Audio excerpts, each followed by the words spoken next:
Jamani, tunawaambiaga sisi KingoFarm tunatumia vitu vya asili. Na leo hii nimewawekea hii baking soda pamoja na baking powder. Hizi huwa tunazitumia kwa ajili ya kukinga mafua.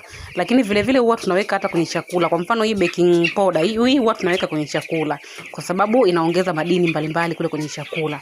Lakini kwenye maji yao kama unavyoona, tunaona hawa vifaranga wetu haya maji.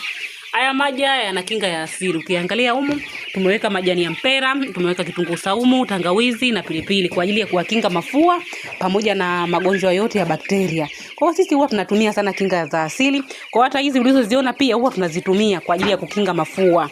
Hii baking powder na baking soda tukitaka kukinga mafua basi tunazitumia hizi hapa. Tunawakaribisha sana mjiunge kwenye kundi letu ada 8,000, lakini pia mpate vitabu vyetu ili muweze kutengeneza tiba za asili pamoja na booster mbalimbali za asili, lakini pia mtaweza kutengeneza chakula kwa formula rahisi kabisa. Vitabu ni soft copy, ukilipia unatumiwa WhatsApp. Ni shilingi 10,000 tu kwa kila kitabu.